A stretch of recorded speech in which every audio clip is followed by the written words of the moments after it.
yesterday I told you that land banking is about banking in land, banking on the ground, not banking with the bank. Saving your money in the ground, not saving it with the bank. Today we're going to talk about another real estate investment strategy known as buy and build, and you build to sell. Now, this particular real estate investment strategy is more about security, lifestyle, and stability. Now, currently, as we speak, Nigeria is in a 70 to 75% housing deficit. This information is important for what I'm about to say later in this video. Now, the reason why this real estate investment strategy is effective is that properties are always in demand. People are always looking for where to stay. Shelter is one of the basic needs of humans, and people are looking for where to stay. People are looking for a better place to stay. People are looking for a more modern place to stay. Some people are just looking for where to rest their head, a roof over their head. This is a large market as a real estate investor. Now, you don't have to be the builder. You are the investor. You don't have to be the one building the property. Your own is to make smart decisions that would help you get massive return on investment. Now, how do you go about buy and build to sell real estate investment strategy? Make sure you buy the right land. With buy and build, you don't buy in a developing area. Okay? You buy in an already developed area. Maybe not the most urban area, but you know what I'm talking about. A place where the common man or the average family can live and afford. That is very important because Nigeria, we are in a 70 to 70% housing deficit, and the rich, they are not among this housing deficit. So if you want to do a buy and build to sell, you have to work with this market of people, this 70 to 75 market of people. They are the common man, they're the average man that needs shelter. And second way to make a massive ROI in buy and build to sell is that you know your buyer. This particular point complements what I just said earlier. Know who you're building for. It's very important that you know who you're building for. You're building for the 70 to 75% of Nigerians that don't have houses, or their houses have been displaced, or those that are part of the 70 to 75% housing deficit. Or you're building for people that want to move to a better place or a more modern place. Or you're building for new couples, or you're building for Nigerians that are coming back home, Nigerians abroad that are coming back home.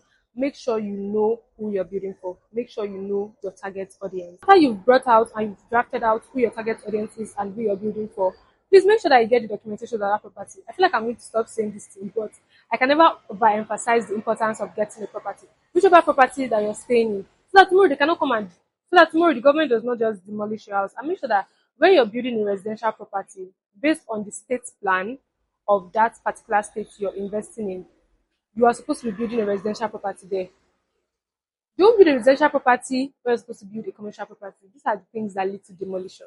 Now, another thing is that make sure you build within your budget. As you're planning to invest in a buy and build to sell, make sure you have a budget. The land, how much you're going to invest in, how much everything is going to cost, and the people that you're going to pay, the things you're going to buy, the human resources, the capital. Make sure that you have your budget and you build within your budget. So you don't start building and you go over your budget and you just leave the house like that. You wouldn't like that. Nobody would want that. You're not helping the 70 to 75% housing deficit Nigeria is facing. Now, when you finish building the house, you price this to sell it, not for it to sit there. Make sure that your pricing is reasonable as an investor. Don't be greedy. It is human nature to be greedy, I know. But make sure that your pricing, I've been to a couple of houses and I've been there and I've been like, oh, this is actually a very reasonable price, and there are some that I've got and I'm like, this person is a greedy person. So please make sure that when you're done building, you're pricing it to sell it, not pricing it for it to sit there. Let me tell you 4 traps you should avoid to make the most out of your buy and build to sell real estate investment strategy. The first one is buying in the wrong location. Please don't buy in the wrong location. I mentioned this earlier on the locations which you can buy properties for this kind of investment. And the second thing is that you don't have a budget. This is the worst thing that can happen to anybody. As human beings, we have living expenses, we have budgets for the week. When something happens, you can say, oh, this is not in this week's budget.